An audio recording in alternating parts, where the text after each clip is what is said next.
Hello students, मैं राजीव कुमार आप सभी का अपने चैनल यूट्यूब पर स्वागत करता हूं।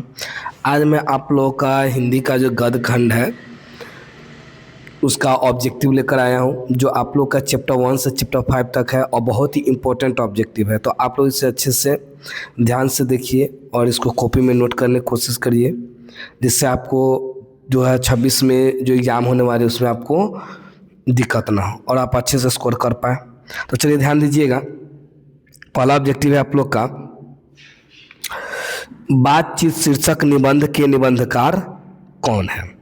बातचीत शीर्षक निबंध के निबंधकार कौन है? बालकृष्ण भट्ट। दूसरा ऑब्जेक्टिव है आप लोग का, ध्यान दीजिएगा। दूसरा है, बालकृष्ण भट्ट किस युग के रचनाकार हैं? बालकृष्ण भट्ट किस युग के रचनाकार है? भारतेंदु युग के रचनाकार है। 100 आजान ए सुजान उपन्यास के लेखक कौन है? बालकृष्ण भट्ट। चलिए आगे ध्यान दीजिएगा। आगे है, आर्ट ऑफ कन्वर्सेशन कहाँ के लोगों में सर्वाधिक पाई जाती है? आर्ट ऑफ कन्वर्सेशन का मतलब बोलने की कला कहाँ के लोगों में अत्यधिक पाई जाती है? तो ध्यान दीजिएगा, यूरोप के लोगों में पाई जाती है। आगे है, बालकृष्ण भट्ट के किस पत्रिका का संपादन किया था? यानी बालकृष्ण भट्ट जो थे कौन से पत्रिका का संपादन किए थे? तो प्रदीप। ये ऑब्जेक्टिव में पूछता भी है, बालकृष्ण भट्ट ने किस पत्रिका का संपादन किया था? प्रदीप। चलिए आगे ध्यान दीजिएगा। आगे है, बातचीत के माध्यम से बालकृष्ण भट्ट क्या बताना चाहते थे? क्या बताना चाहते थे? तो बातचीत की शैली यानी बात करने का तरीका क्या होता है वो बताना चाहते थे। चलिए आगे ध्यान दीजिएगा। आगे है कि निम्नलिखित में से बालकृष्ण भट्ट का निवास स्थान कौन सा था ना? तो इलाहाबाद उत्तर प्रदेश। ऑब्जेक्टिव में भी रहेगा, ऑप्शन में भी रहेगा, तो यहाँ पर आपको टिक क्या लगाना है? इलाहाबाद उत्तर प्रदेश। आगे है, बालकृष्ण भट्ट द्वारा कौन सा उपन्यास रचित है? यानी बालकृष्ण भट्ट के द्वारा कौन सा उपन्यास लिखा गया था? तो याद रखिएगा, हमारी घड़ी।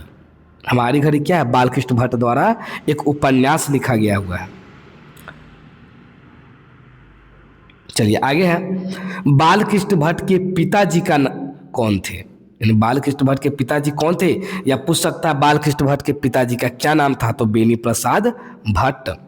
आगे है, बालकृष्ण भट्ट का जन्म कब हुआ था? 23 जून 1844 को हुआ था। चलिए अब आगे देखिएगा, बालकृष्ण भट्ट की मृत्यु कब हुई थी? 20 जुलाई 1914 को हुई थी। आगे है, बालकृष्ण भट्ट की माँ का नाम क्या था? पार्वती देवी। बालकृष्ण भट्ट के माता जी का क्या नाम था? पार्वती देवी। चलिए आगे ध्यान दीजिएगा। आगे है, बालकृष्ण भट्ट जी ने किस शब्दकोश का संपादन किया था? कौन से शब्दकोश का संपादन किए थे? शब्दकोश कौन सा था उनका? तो याद रखिएगा, हिंदी शब्दकोश। कौन सा शब्दकोश था? हिंदी शब्दकोश।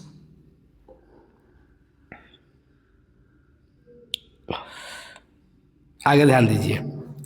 आगे है, मनुष्यों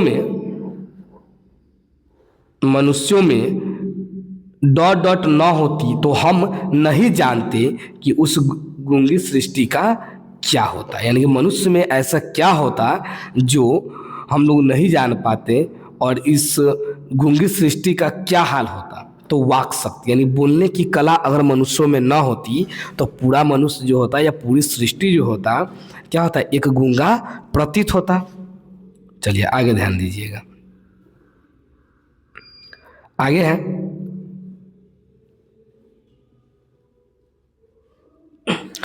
सच है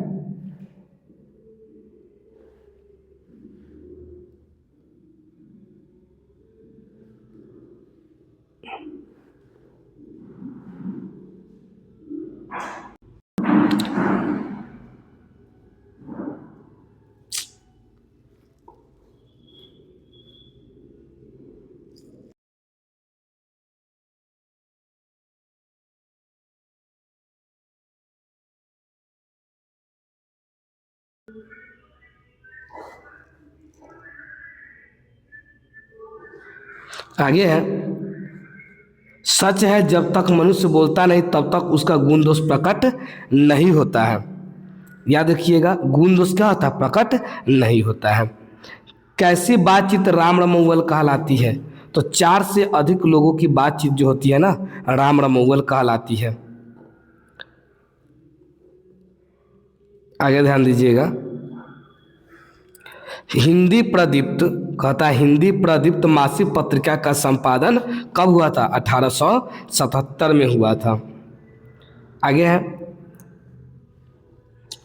बालकृष्ण भट्ट मूलतः क्या थे? निबंधकार थे। यानी बालकृष्ण भट्ट जो थे मूलतः निबंधकार थे। आगे, बालकृष्ण भट्ट के निबंध का क्या नाम था? बालकृष्ण भट्ट के निबंध का क्या नाम था? तो याद रखिएगा, भट्ट निबंध माला। बालकृष्ण भट्ट के निबंध का नाम क्या था? भट्ट निबंध माला। चलिए आगे है, लेखक की दृष्टि में सृष्टि क्या है?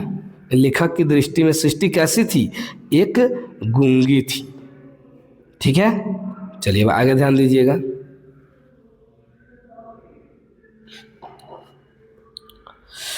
बातचीत में लेखक को किस्सा याद आ रहा था? यानी बातचीत के लेखक को किसका किस्सा याद आ रहा था?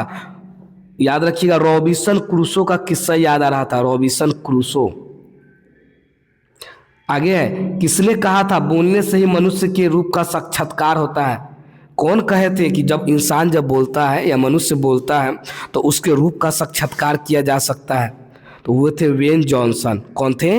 When Johnson. आगे है, किसके मतानुसार असली बातचीत केवल 2 व्यक्तियों के बीच हो सकती है? कौन कहे थे कि असल बातचीत जो है ना केवल 2 व्यक्तियों के बीच हो सकती है? ये बात कौन बोले थे? एडिसन बोले थे। कौन बोले थे? एडिसन।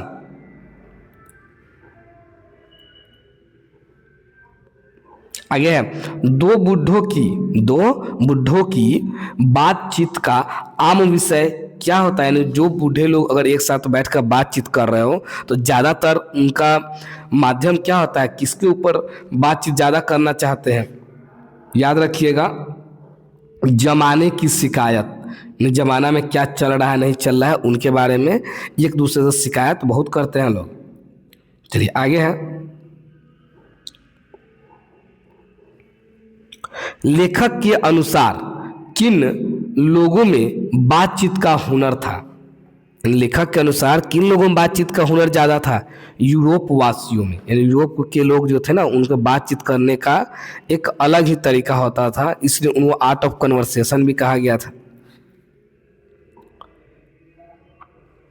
चलिए आगे है, 2 बुढ़ियों की बातचीत का आम विषय क्या होता है? जब 2 बुढ़ियों लोग बात करते हैं ना तो उनका आम विषय क्या होता है बातचीत करने का? तो याद रखिएगा, वो होता है बहु बेटियों की शिकायत। क्या होता है? बहु बेटियों की शिकायत। चलिए आगे है,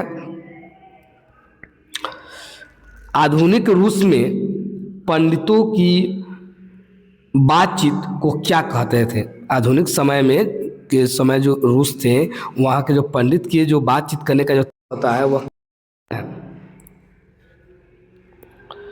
याद रखिएगा, आता है नहीं वार्तालाप और नहीं एकालाप होता है, यानी नॉन ऑफ दीज होता है। आगे है, मनुष्य का बातचीत का उत्तम तरीका क्या है? यानी मनुष्यों के बातचीत का उत्तम तरीका क्या है? अवाक होकर अपने से बातचीत करना। क्या है? अवाक होकर अपने से बातचीत करना। आगे है, रॉबिन्सन क्रूसो ने 16 वर्षों के उपरांत किसके मुख से एक बात सुनी थी? किसके मुख से एक बात सुनी थी? फ्राइडे। ठीक है, फ्राइडे के। आगे है, नाटक के प्रारंभ में होने वाले मंगल पाठ को क्या कहा जाता है? नांदी पाठ कहा जाता है। किसके अनुसार असल बातचीत 2 लोगों के बीच हो सकती है? किसके अनुसार असल बातचीत दो व्यक्तियों के बीच हो सकती है? यहाँ पर ये ऑप्शन गलत है। ठीक है, यहाँ पर किसके अनुसार था? बेन जॉनसन के अनुसार या एडिसन के अनुसार था? पीछे वाला ऑब्जेक्टिव हम बताएं आप लोग को। चलिए आगे ध्यान दीजिएगा। इनमें से कौन सा उपन्यास बालकृष्ण भट्ट द्वारा रचित है? 100 आजान ए सुजान, ये क्या है? बालकृष्ण भट्ट द्वारा लिखा गया है। आगे, बातचीत से मन किस प्रकार का हो जाता है? इन बातचीत करने से मन कैसा हो जाता है? हल्का और स्वच्छ होता है।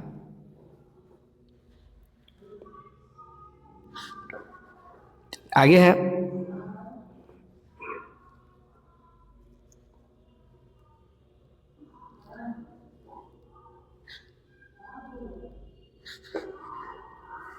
रॉबिन्सन क्रूसो को कब तक मनुष्य का मुख देखने को नहीं मिला था? 16 वर्षों तक क्या हुआ था? मनुष्य का मुख देखने को नहीं मिला था।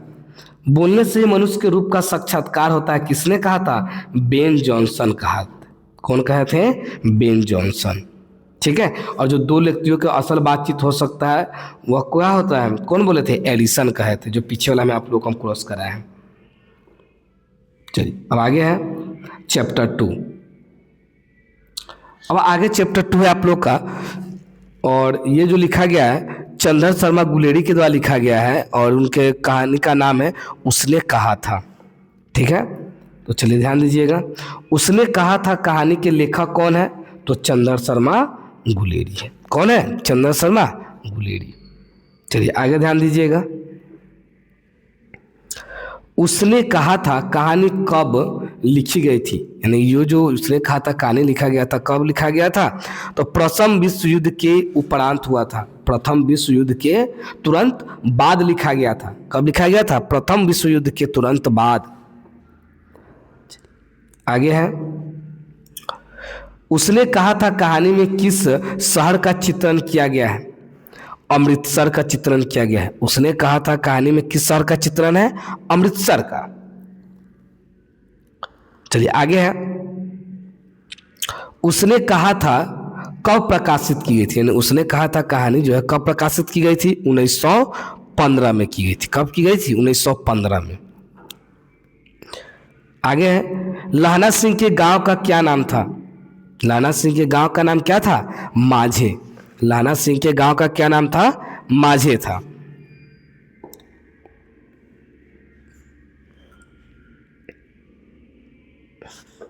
आगे है आप लोग का, लहना सिंह के मामा कहाँ के रहने वाले थे? अमृतसर के। कहाँ के रहने वाले थे? अमृतसर के। लहना सिंह के जो मामा थे कहाँ के रहने वाले थे? अमृतसर के रहने वाले थे। चलिए आगे, सूबेदार का क्या नाम था? जो सूबेदार और सूबेदारनी था ना, आप लोग कहानी पढ़े होइएगा तो उसमें सूबेदार और सूबेदारनी का जिक्र होता है। तो वहीं पे कह रहा है कि सूबेदार का क्या नाम था? तो याद रखिएगा हजारा सिंह नाम था सूबेदार का। लहना सिंह किस पद पर था?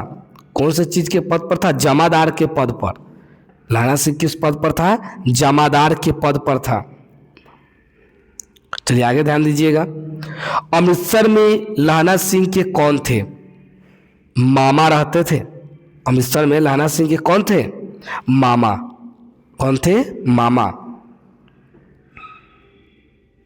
चलिए आगे है, लहना सिंह की मृत्यु किसकी गोद में हुई थी? याद रखिएगा वजीरा सिंह की। किसकी गोद में हुई थी? वजीरा सिंह की गोद में हुई थी। आगे कहता है पलटन का विदूषक कौन था? पलटन का विदूषक कौन था? याद रखिएगा वजीरा सिंह था। पलटन का विदूषक कौन था? वजीरा सिंह।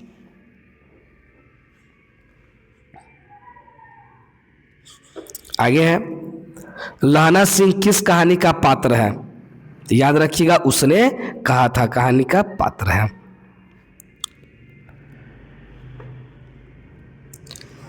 बचपन में लहना सिंह लड़की से बार बार कौन सा प्रश्न करता था?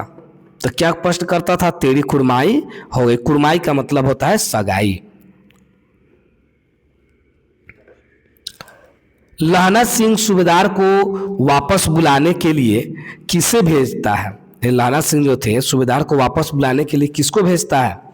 तो याद रखिएगा वजीरा सिंह को। किसको भेजता है? वजीरा सिंह को।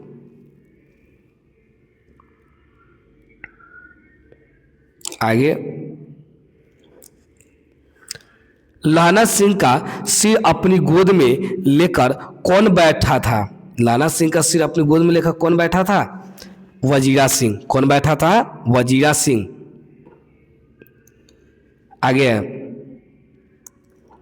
सूबेदार हजारा सिंह के लड़के का क्या नाम था? जो सूबेदार हजारा सिंह था उनके लड़का का नाम क्या था? बोधा सिंह था। क्या था? बोधा सिंह। चलिए आगे है, भारतीय सिपाहियों का किसके साथ जंग हुआ था? किसके साथ जंग हुआ था? जर्मनी के साथ हुआ था। आगे है, जर्मन पलटन को किसने मार गिराया था? जो जर्मन पलटन था उसको मारने में सबसे अहम भूमिका किनका था? लहना सिंह का था। किनका था? लहना सिंह का। चलिए आगे है, सिख राइफल्स के जमादार लहना सिंह का नंबर क्या था? 77। सिख राइफल्स के जमादार लहना सिंह का नंबर था 77। चलिए आगे है, सरकार ने सूबेदार को जमीन कहाँ दी है? सरकार ने सूबेदार को जमीन कहाँ दी थी? लायलपुर में दी थी। कहाँ दिया था? लायलपुर में। अब आगे है, गुलेरी जी का जन्म कहाँ हुआ था? जयपुर राजस्थान में हुआ था। कहाँ हुआ था? जयपुर राजस्थान। कब? 7 जुलाई 1883 को हुआ था।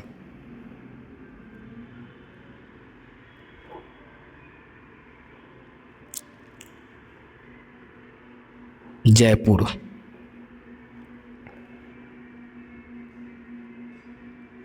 चलिए आगे ध्यान दीजिए। आगे है, सुखमय जीवन। सुखमय जीवन किसकी रचना है? चंदा शर्मा गुलेरी की रचना है, जो कब लिखी गई थी? 1911 में लिखी गई थी। चलिए आगे है, कछुआ धर्म किसकी कृति है? कछुआ धर्म किसकी कृति है? तो याद है चंदा शर्मा गुलेरी की। और ये कछुआ धर्म जो है ना, कछुआ धर्म, यह एक निबंध है। क्या है? निबंध। याद रखिएगा, यह क्या है? निबंध है।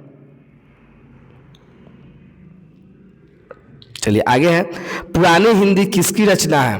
पुरानी हिंदी चंदा शर्मा गुलेरी की, और ये भी क्या है? एक निबंध है। आगे है, कौन सा निबंध गुलेरी रचित नहीं है? देवनाम प्रिय है, मजदूरी और प्रेम है, पुरानी हिंदी और मोरसी मोही कुंठाव। यानी कौन सी चीज नहीं लिखी गई उनके द्वारा? मजदूरी और प्रेम। ये जो लिखा गया है किसके द्वारा लिखा गया है? सरदार पूर्ण सिंह के द्वारा लिखा गया है। चलिए आगे है, कौन सी कहानी चंदा शर्मा गुलेरी की लिखी हुई नहीं है? कौन ऐसी कहानी है जो चंदा शर्मा गुलेरी के द्वारा नहीं लिखी गई थी? तो कौन है? बुद्धू का कांटा। बुद्धू का कांटा। चलिए आगे है, गुलेरी जी किस गांव के मूल निवासी थे? किस गांव के मूल निवासी थे? गुलेर के। चलिए आगे है, उसने कहा था कहानी कितने भागों में बटा हुआ है? तो 5 भागों में बटा हुआ है। चंदा शर्मा गुलेरी किस युग के कहानीकार है? कौन से युग के कहानीकार है चंदा शर्मा? द्विवेदी युग के क्या है? कहानीकार है। आगे है, उसने कहा था किस प्रकार की कहानी है? कर्म प्रधान कहानी है। सूबेदारनी ने अपने पति और पुत्र की रक्षा सूबेदारनी ने अपने पति और पुत्र की रक्षा के लिए किसको करने को कहा था? पुत्र की रक्षा किसको करने को कहा था? तो लहना सिंह से। किससे कहा था? लहना सिंह से कहा था।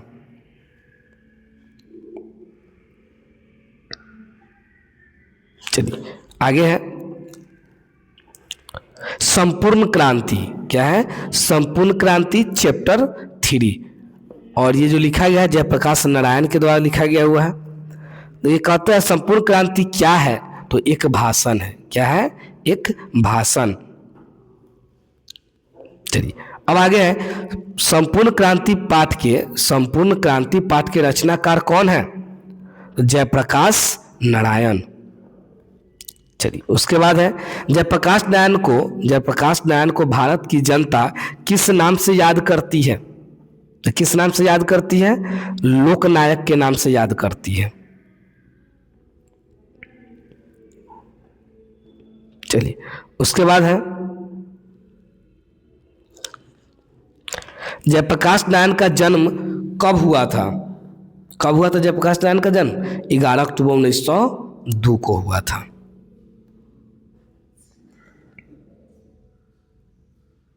चलिए अब आगे है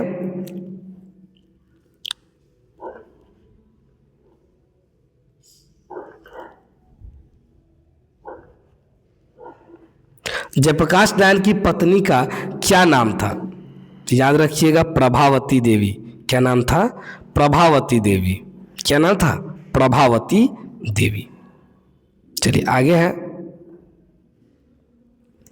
जयप्रकाश नारायण को भारत रत्न की उपाधि कब दी गई थी? तो 1998 में दी गई थी। उसके बाद है जयप्रकाश नारायण के बचपन का क्या नाम था?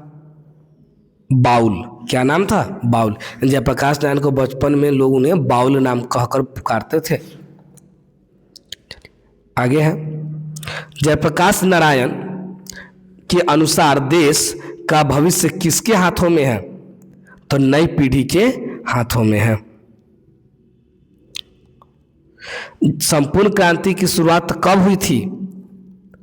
1974 में हुई थी। कब हुई थी? 1974 में।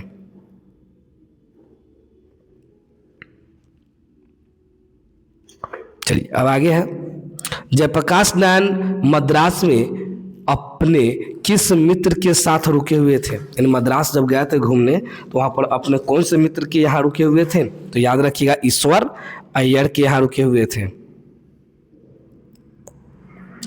आगे है जयप्रकाश नारायण को समाज सेवा के लिए किस पुरस्कार से सम्मानित किया गया है? तो याद रखिएगा मैग्सेसे पुरस्कार से। मैग्सेस पुरस्कार से क्या हुआ था? उनको सम्मानित किया। मैग्सेस। चलिए आगे है संपूर्ण क्रांति पाठ में दिया गया भाषण किसका है? तो किसका है? जयप्रकाश नारायण का। आगे है जयप्रकाश नारायण के पिताजी का क्या नाम था?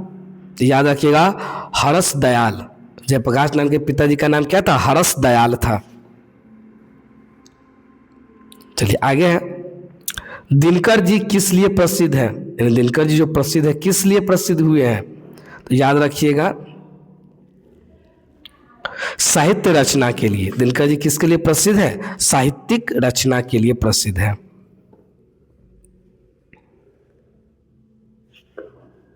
आगे है उर्वशी किसकी रचना है? उर्वशी किसकी रचना है? रामधारी सिंह दिनकर की। आगे है माटी की मूर्ति किसकी रचना है? तो याद रखिए रामवृक्ष बेनीपुरी की। आगे है जयप्रकाश नारायण ने किस साल छात्र आंदोलन का नेतृत्व किया था? 1974 ईस्वी में किया था। आगे है प्रजा सोशलिस्ट पार्टी का गठन कब हुआ था? 1952 में। प्रजा सोशलिस्ट पार्टी का गठन कब हुआ था? 1952 में। चलिए उसके बाद है लोकनायक के नाम से किसे जाना जाता है? लोकनायक के नाम से किसे जाना जाता है? तो जयप्रकाश नारायण को जाना जाता है।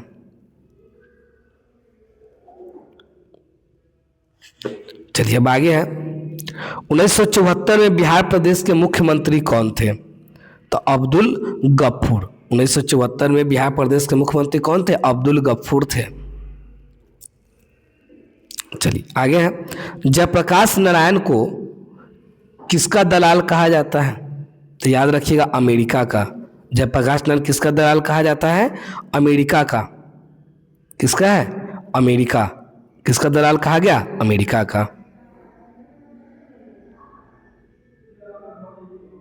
चलिए अब आगे है।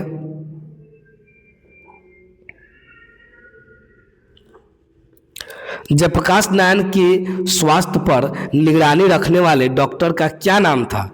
कौन सा ऐसा डॉक्टर था जो जयप्रकाश नारायण का जब स्वास्थ्य बिगड़ता था तो उनका निगरानी करता था या देखभाल करता था? कौन थे? डॉक्टर रहमान। कौन थे? डॉक्टर रहमान। चलिए अब आगे है। किस अस्पताल में दिनकर जी का निधन हुआ था? तो याद रखिएगा, विलिंगडन नर्सिंग होम। आगे है, फ्री प्रेस के मालिक कौन थे? फ्री प्रेस के मालिक सदानंद जी थे। कौन थे? सदानंद जी। फ्री प्रेस के मालिक कौन है? सदानंद जी।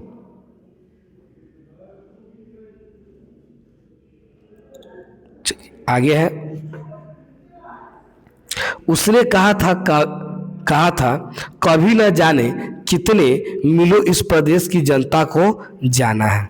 किसने कहा था कि अभी न जाने कितने मीलों इस देश की जनता को जाना है? ये बात कौन बोले थे? जवाहरलाल नेहरू बोले थे। कौन बोले थे? जवाहरलाल नेहरू।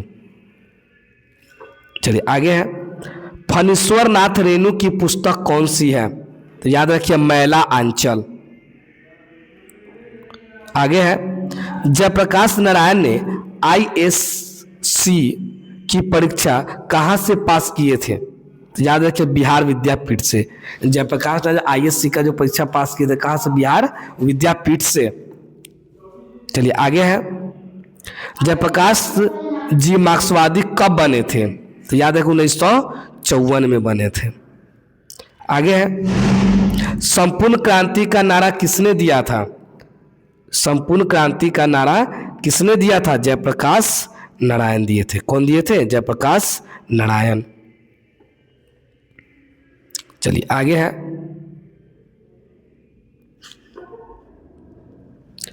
पुलिस के बड़े उच्च अधिकारी ने किसके मुंह से सुना था कि जयप्रकाश नारायण नहीं होते तो बिहार जल गया होता? कौन बोले थे? दीक्षित जी बोले थे। कौन बोले थे? दीक्षित जी। आगे ध्यान दीजिए, आगे है, जयप्रकाश जी को किसका भाषण सुनकर अमेरिका जाने की प्रेरणा मिली थी? याद रखिए, स्वामी सत्यदेव का भाषण सुनकर। आगे है, ब्रेन ऑफ बॉम्बे किसने कहा था? ब्रेन ऑफ बॉम्बे किसने कहा था? उमाशंकर दीक्षित। किसको कहा जाता है? किससे कहा जाता है ब्रेन ऑफ बॉम्बे? याद रखिए, उमाशंकर दीक्षित को कहा जाता है। किनको कहा जाता है? उमाशंकर दीक्षित को। चलिए आगे है, लेनिन की मृत्यु कब हुई थी? लेनिन की मृत्यु कब हुई थी? तो याद रखिएगा, 1924 में हुई थी। आगे है, रिकंस्ट्रक्शन ऑफ इंडियन पॉलिटी किसकी रचना है? तो याद है, जयप्रकाश नारायण की।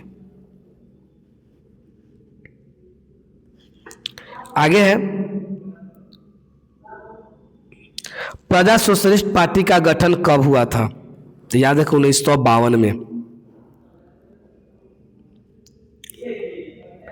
जयप्रकाश नारायण को भारत रत्न की उपाधि कब दी गई थी? 1998 में दी गई थी।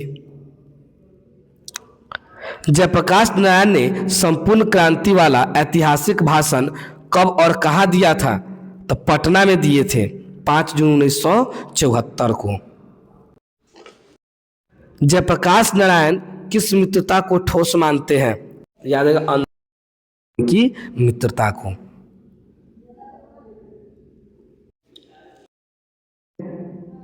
जयप्रकाश नारायण किसको भाई कहते थे? तो जवाहरलाल नेहरू जी को अपना भाई मानते थे।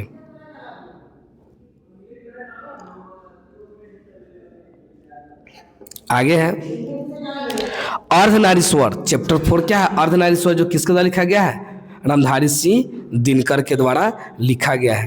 अब देखिए, कहता है यहाँ पर कि रामधारी सिंह दिनकर के द्वारा पहला ऑब्जेक्टिव है, अर्धनारीश्वर का किस विद्या से संबंध है? अर्धनारीश्वर का संबंध किस विद्या से है? निबंध से है। किससे है? निबंध से। चलिए अब आगे है, अर्धनारीश्वर पाठ के लेखक कौन है? अर्धनारीश्वर पाठ के लेखक कौन है? रामधारी सिंह दिनकर। दिनकर जी का जन्म बिहार के किस जिले में हुआ था? अगला ऑब्जेक्टिव था कि दिनकर जी का जन्म बिहार के किस जिले में हुआ था? तो याद रखिएगा बेगूसराय। कब हुआ था? बेगूसराय जिले में।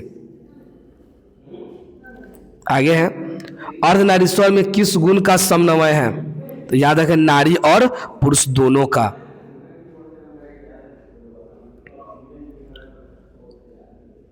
चलिए अब आगे है, दिनकर जी की पहली काव्य पुस्तक कौन सी है? तो प्रणभंग। कौन सी है? प्रणभंग। प्रणभंग। चलिए अब आगे है, अर्धनारीश्वर शंकर और पार्वती का किस प्रकार का रूप है? तो कल्पित रूप है। दोनों एक ही शरीर में आधा हिस्सा शंकर का और आधा हिस्सा पार्वती का है। चलिए आगे है, दिनकर जी का जन्म कब हुआ था? तो याद रखिएगा 23 दिसंबर 1908 को हुआ था। अगला ऑब्जेक्टिव है, दिनकर जी की पहली कविता किस पत्रिका में संपादित हुई थी? तो याद रखिए छात्र सहोदर। किस पत्रिका के रूप में प्रकाशित हुई थी? छात्र सहोदर। आगे है, कौन सी कृति रामधारी सिंह दिनकर की लिखी हुई है? कौन सी कृति रामधारी सिंह दिनकर की लिखी हुई है? तो याद रखिएगा शुद्ध कविता का खोज। ये किसके द्वारा लिखा गया है? रामधारी सिंह दिनकर के द्वारा लिखी गई एक कृति है। चलिए आगे है, संस्कृति के 4 अध्याय किसकी कृति है? तो याद रखिए रामधारी सिंह दिनकर। चलिए अब आगे है, दिनकर जी के अनुसार यदि पति विचार है तो पत्नी क्या है? तो याद रखिएगा भावना। पत्नी क्या है? भावना है। अगर पति विचार है तो पत्नी क्या है? भावना। चलिए आगे है, पुरुष जब नारी का गुण लेता है तब वह देवता बन जाता है, किंतु नारी जब नर का गुण सीखती है तब वह राक्षस हो जाती है। यह कथन किसने कहा था? तो याद रखिएगा प्रेमचंद्र ने कहे थे। कौन कहे थे? प्रेमचंद्र जी। चलिए आगे है, किसने अपने जीवन के अंतिम दिनों में नारीत्व की साधना की थी? तो याद रखिएगा गांधी जी, जो अपने मरते जो अंतिम समय चल रहा था उनके अंतिम दिनों में वो क्या किए थे? नारीत्व की साधना किए थे। और वो कौन किए थे? गांधी जी किए थे। चलिए आगे ध्यान दीजिएगा, आगे आप लोग का, दिनकर जी की पहली कविता कब प्रकाशित हुई है? याद है 1925 में। कब हुई थी? 1925 में। चलिए आगे है, बुद्ध और महावीर ने नारियों को कौन सा अधिकार दिया था? याद है क्या? भिक्षुणी होने का अधिकार दिया था। आगे है, दिनकर जी की रचना निम्नलिखित में से कौन सी नहीं है? तो जूठन, जो क्या है? दिनकर जी के द्वारा नहीं लिखी गई है। चलिए आगे है, प्रेमचंद के अनुसार नारी जब पुरुष का गुण सीखती है तब वह हो जाती है, यानी नारी जब पुरुष का गुण सीखती है तब वह क्या हो जाती है? राक्षसी हो जाती है। क्या हो जाती है? राक्षसी। अगला था, दिनकर जी की रचना निम्नलिखित में से कौन सी है? तो याद रखिएगा कौन सी है उनकी रचना? परशुराम की प्रतीक्षा। दिनकर जी की रचना कौन सी है? नहीं है, परशुराम जी की प्रतीक्षा। चलिए आगे है, गांधारी कौन थी? गांधारी कौन थी? अगर महाभारत देखोगे तो आपको पता होगा, अगर बुक भी नहीं पढ़े होइएगा तो दुर्योधन की माँ थी। चलिए आगे है, अर्धनारीश्वर कल्पित रूप है, यानी अर्धनारीश्वर किसका कल्पित रूप है? शिव और पार्वती का कल्पित रूप है। चलिए आगे है, प्रेमचंद्र थे। प्रेमचंद्र क्या थे? एक कथाकार थे। चलिए आगे है, दिनकर जी किस युग के कवि हैं? यानी दिनकर जी हैं कौन से युग के कवि हैं? छायावादोत्तर युग के कवि हैं। दिनकर जी किस युग के कवि हैं? छायावादोत्तर युग के। चलिए अब आगे है, दिनकर को किस कृति पर भारतीय ज्ञानपीठ पुरस्कार प्राप्त हुआ था? कौन सी कृति लिखे थे तो उनको भारतीय ज्ञानपीठ पुरस्कार मिला था? याद रखिएगा, उर्वशी। चलिए आगे है, युद्ध और शांति की समस्या पर लिखी गई काव्य कृति कौन सी है? कुरुक्षेत्र, जो युद्ध और शांति की समस्या पर लिखी गई थी। चलिए आगे आप लोग का 5वां चैप्टर है रोज। 5वां चैप्टर क्या आप लोग का? रोज। और ये किसके द्वारा लिखा गया है? किसके द्वारा लिखा गया? सच्चिदानंद हीरानंद वात्स्यायन अज्ञेय। ये एक ही लेखक का पूरा नाम है, सच्चिदानंद हीरानंद वात्स्यायन अज्ञेय, या इन्हें शॉर्ट में कहा जाए तो आप लोग को एग्जाम में ऑप्शन में सिर्फ अज्ञेय देता है। क्या देता है? अज्ञेय। याद रखिएगा। तो देखिए कहता है यह पाठ रोज क्या है? रोज पाठ जो है क्या है यह? तो याद रखिएगा एक कहानी है। क्या है? एक कहानी।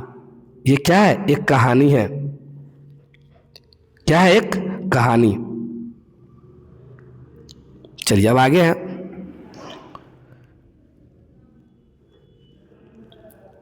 रोज पाठ के लेखक कौन है? तो अभी हम बताएं, सच्चिदानंद हीरानंद वात्स्यायन अज्ञेय। आगे है, अज्ञेय मूलतः क्या है? अज्ञेय मूलतः क्या थे? कहानीकार थे। चलिए आगे है, अज्ञेय की पहली पुस्तक कब प्रकाशित हुई थी? तो 1924 में प्रकाशित हुई थी। महेश्वर की पत्नी का क्या नाम था? मालती। महेश्वर की पत्नी का नाम क्या था?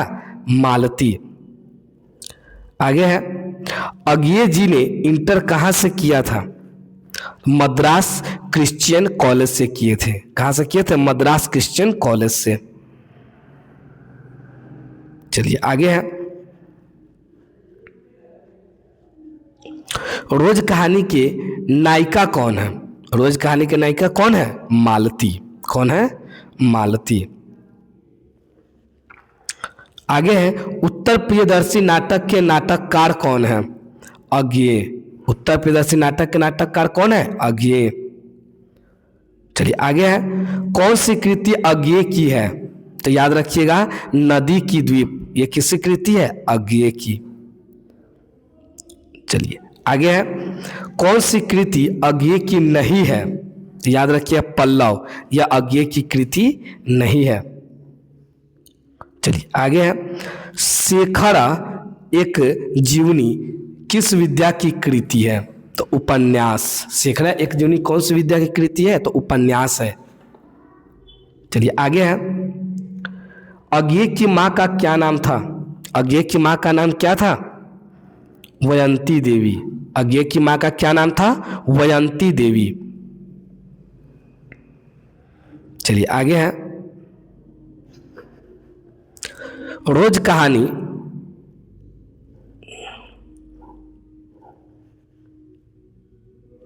रोज कहानी घंटे की किस खड़कन के साथ समाप्त होती है? रोज कहानी जो है घंटे की किस खड़कन के साथ समाप्त होती है? तो याद रखिएगा, 11 घंटे की कहानी के साथ क्या होती है? समाप्त होती है। चलिए आगे है, रोज कहानी में अतिथि बनकर कौन आता है? तो याद रखिएगा, मालती के दूर के रिश्तेदार का भाई। वह क्या होता है? मालती का क्या बनकर आते हैं? अतिथि बनकर आते हैं। चलिए आगे है, कौन सी रचना अज्ञेय की नहीं है? तो याद रखिएगा, कौन सी रचना नहीं है? तिरछ। अज्ञेय की रचना कौन सी नहीं है? तिरछ। चलिए आगे है, कौन सी पुस्तक अज्ञेय की है? तो हरी घास पर क्षण भर, यह अज्ञेय के द्वारा लिखी गई एक पुस्तक है। इसको अच्छे से ध्यान में रखिएगा। चलिए आगे है, अज्ञेय के पिताजी का नाम क्या था? तो याद रखिएगा, डॉक्टर हीरानंद शास्त्री। अज्ञेय के पिताजी का नाम क्या था? डॉक्टर हीरानंद शास्त्री। चलिए आगे है, नदी के द्वीप किसकी रचना है?